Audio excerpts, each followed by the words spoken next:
Hello and welcome back to Football Manager 2017. We are so close to the end of the season, and we are close to being in a Champions League semi-final once again. Since we last met then, I've suddenly started winning games again. First up was a 3-0 victory against Leicester in the Premier League. Grant Corbett with 2 and Facundo Illar, who was in to replace the injured Filip Krovinovic, with a goal in the 87th minute, makes it 3-0. That's one victory. Then Champions League quarter-final first leg, a 4-2 victory against AC Milan. Filip Krovinovic, the star in this one, gets 2 goals. Bogart with a goal, and youngster Scott Whitehead as well. I thought I'd give him a game in the Champions League. He's actually played in the last 3 games. Scott Whitehead gets the 4th. Rafinha and Alessandro Virale with the goals for AC Milan, but we do come out of that with a 4-2 victory. They do have 2 away goals, which is concerning. Then a trip up to Newcastle where we defeated them 2-0, 2 goals from Vincenzo Bogart, who then goes and gets himself injured. Also, Adrian Rabiot gets his 2nd red card of the season. I have a massive disciplinary problem. So here are all the players, and I've ordered them by how many red cards I got. Ali Tate so far, out of 31 games, 3 red cards. 2 red cards for Jefferson Douglas in 37, 2 for Rabiot in 35. Jung Dae Gwen got sent off, apparently, at some point. I'm not sure when that was. Freddie Cerner's got a red card. Timothy Bakayoko's also got a red card. In terms of bookings as well, 16 for Tape, 14 for Jefferson Douglas, 11 for Bracamontes and Bakayoko. The Barbarians got 10 in 17 games, 7 for Doherty, Lamina and Rabiot.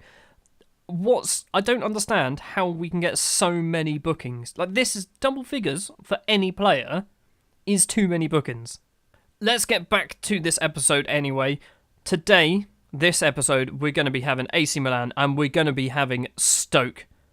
I think probably what's going to happen is we might end up doing every single game until the end of the season in videos now. So you're probably going to get 2 videos a day, potentially even 3 videos a day.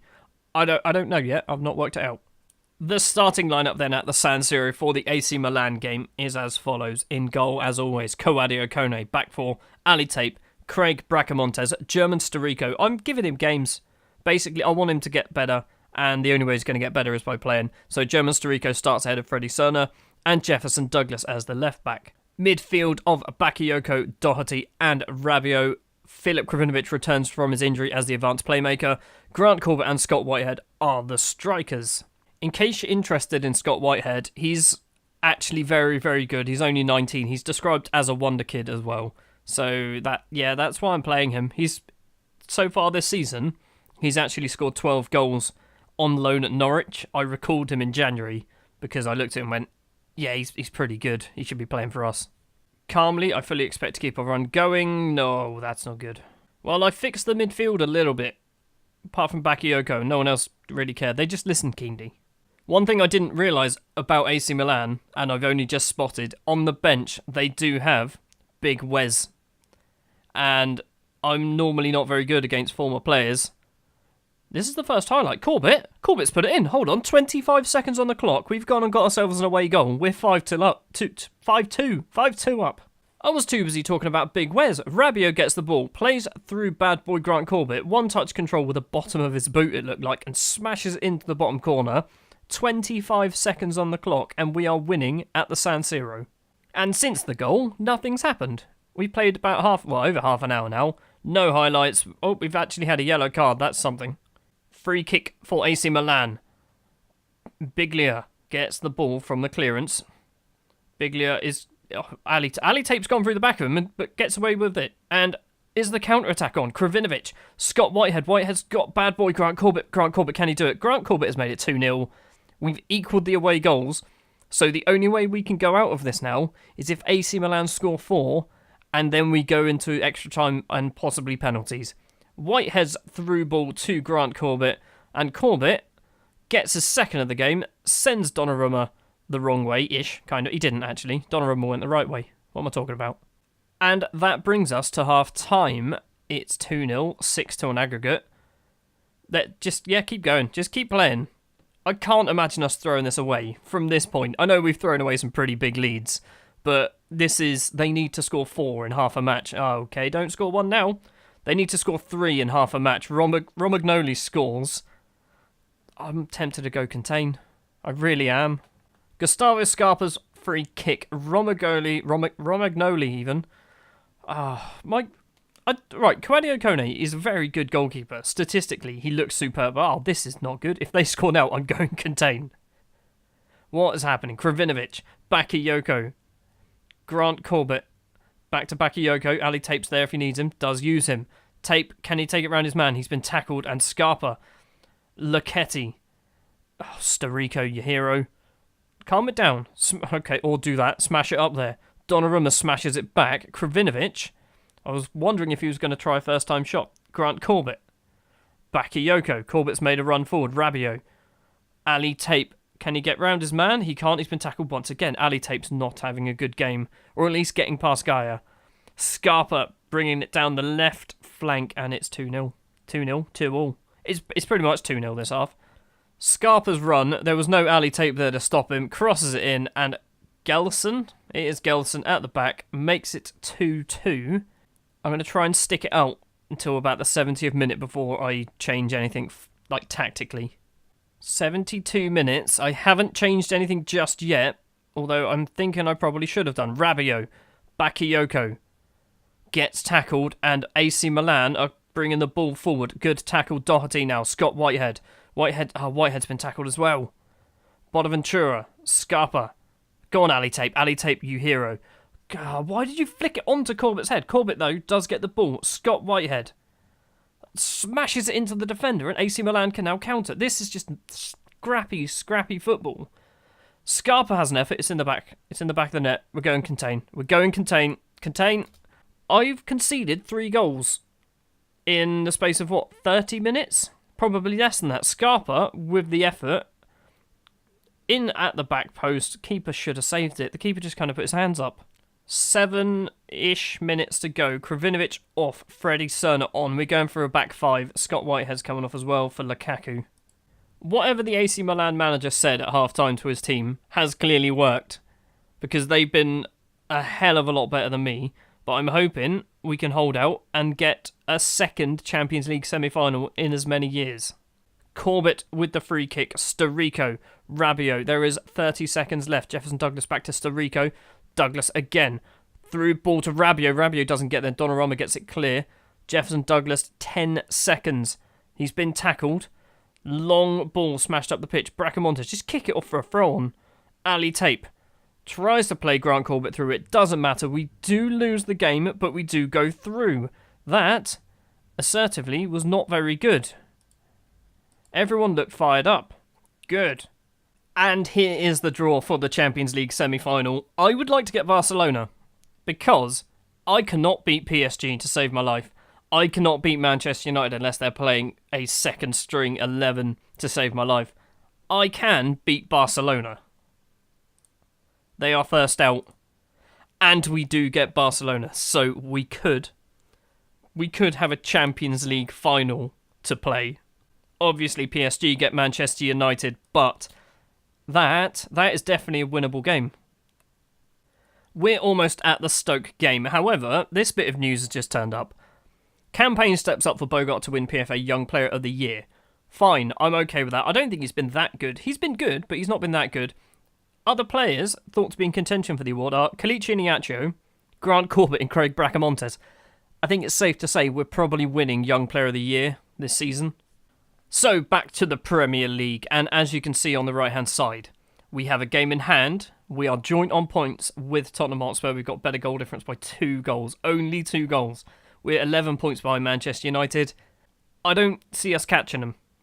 It's only us and Tottenham in reality that could catch them, and I don't think we're going to do it because there's just not enough. They're not going to lose. It's not on us, it's on them. They're just not going to drop enough points for us to catch them. The starting lineup then for Stoke versus Southampton is as follows in goal. Kwadio Kone, as always. Back 4, Ali Tape, Bracamontes, Freddie Cerner, Jefferson Douglas. Hold on a minute. In goal, Atanas Spasov. Sure, we'll do that. Spasov's a good keeper. So realistically there, Spasov, he's faster. I mean, they're very similar. Kone is just a little bit more better, more good. That's not words. Kone is a slightly better goalkeeper, but I wouldn't say Spasov is a bad goalkeeper. So Spasov's going to get some games. Back to the starting 11 then, midfield. Bakayoko, Thomas Doherty and Francisco Diniz. Filip Krovinovic as the advanced playmaker. Grant Corbett partners Romelu Lukaku up front today because Vincenzo Bogart is a little bit tired. Calmly, I fully expect to keep this match run going. Let's try and fix everything else. There's a lot more to come from you, and I want you to grab some goals. Cool. Oh, Manolo Gabbiadini's back from his damaged spine, and this is the first time we actually have to play against him, because last time he played Stoke, he was on loan, so wasn't allowed to play against us. Now he's a permanent player for them. He is. Krovinovic. This is the first highlight. He's bringing the ball into the penalty area. He's taken on 2 players, and Lukaku scored after 33 seconds. We scored after 25 against AC Milan, 33 against Stoke. Can this be a thing that we get used to doing? Because I like that. Krovinovic runs the ball into the penalty area, takes it round 2 Stoke players, crosses it in low and hard, and on the half volley, Romelu Lukaku makes it 1-0. Shaqiri with a free kick. It's cleared only as far as Nissan. Nissan Kashkai back to Timon. Timon smashed it into the penalty area and Spasov's going to pick up the ball. Is that the end of the highlight, or are we going to actually see something here? Ali Tape finds Lukaku with a great ball. Lukaku's got quite a bit of space to run into. Takes it past one man. Finds Francisco Diniz. Diniz is bringing the ball forward. He's had an effort and Jack Butland makes a save. I keep glancing over at the league table and I can see it is 8 points. That is the gap. And I don't think we're gonna close it down. Lukaku in the penalty area forces a save out of Butland. We win a corner. Diniz takes said corner. Lukaku's there. Doesn't go to Lukaku even. Jefferson Douglas. Gabbiadini is picking it. Okay, fine. Sure, nothing happened apparently. Ali Tape gets it clear. Kevin Wimmer. Wimmer's going to get tackled by Corbett. He is. Finds Lukaku. The break is on. Lukaku plays it all the way across to Ali Tape. Tape takes it into the penalty area. Across it in. Corbett's there. Diniz is there. Diniz has had a second chance. It has gone in. Francisco Diniz gets his 4th of the season. I think one of them was in the Checker Trade Trophy final. So I think he's got 3 goals for the first team. Tape's cross comes in. It's cleared. Diniz has an effort. Deflects. The deflection then comes back to him. And Diniz puts it in the back of the net. Corner. Krovinovic takes. It's all the way out to goal scorer Diniz. Back to Doherty. Krovinovic once again. Doherty gets the ball back. Lukaku on the edge of the area. He's hit the post. And Freddie Serna puts it in, but he was offside. That's unlucky, Freddie. Half-time, 2-0. It is going well. Very pleased. Keep it up. Corbett might come off. He's on a 6.6. But I mean, he's Grant Corbett. He's like the hero of this season. Ali Tape with the throw. Doherty. Back to Tape. Tried to cross it in. Doesn't get in there, but Jefferson Douglas gets the loose ball. Douglas takes on his man and has an effort from a long, long way out, and it's gone over the bar. Douglas with a throw on this time. Bakayoko gets the ball. Grant Corbett's in front if he needs him. Does try to get it to him, but Timon gets it clear. Back to Douglas. Crosses it in. He's come back again. Shaqiri. Ramadan Sobhi. Manolo Gabbiadini for Stoke. I don't want Gabbiadini to score or do anything. Ramadan Sobhi crossed it in. Doesn't go very far. Shaqiri crosses it in. Mihailovic is at the back. Ali Tape gets it clear. And Bakayoko can run with it. Corbett. Krovinovic. Diniz. Krovinovic once again finds Bakayoko, and Bakayoko's put it in. It is 3-0. 55 minutes on the clock. I'd say we're running away from Spurs. We're not. We're as far away from Spurs as we could possibly be at the moment. But we're just extending our goal difference. Krovinovic plays the through ball to Bakayoko, and Bakayoko smashes it at Butland. Butland palms it into his own net. 3-0. Francisco Diniz is sat there on an 8.0. He needs to play.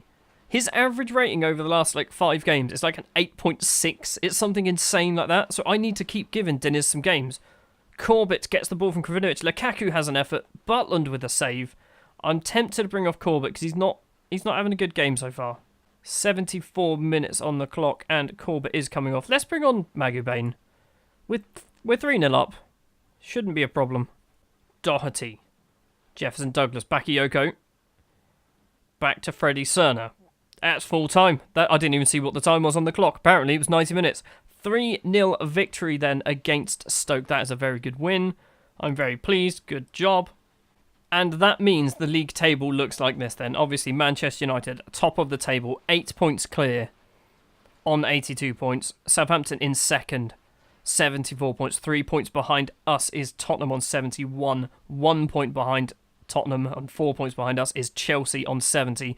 That's the 4 teams that we care about. I don't think Arsenal are really going to challenge us. They might challenge Tottenham and Chelsea, but I don't think they're going to challenge us. So I suspect this season we probably are making it into the Champions League once again. So next episode is going to be Liverpool versus Barcelona, then Chelsea, Barcelona, then Man City and Brentford, and possibly a Champions League final, which I seriously doubt. At the end of the season as well, I'm going to try and do like a roundup video, and I want to do one where I just kind of go on holiday for 5 years and see where some of the players like Grant Corbett, Bogart, Freddie Cerner, players like that, where they've actually gone. Have they suddenly turned it into world-class players? Well, Bogart's already there, isn't he? Have they turned into world-class strikers, defenders, midfielders, whatever position they play? And I'm also going to do an episode of just a quick focus, literally at the end of the season, of all the players that I currently have, all the ones that I've bought, and how well they're doing. Because there are some players that I don't think you've seen for a long time. And it's not because they're not very good, it's just because I'm not playing them. Thank you very much for watching this episode of Football Manager. If you did enjoy, if you wouldn't mind leaving a like, if you want to see more, hit the subscribe button, and I'll see you for Liverpool and Barcelona.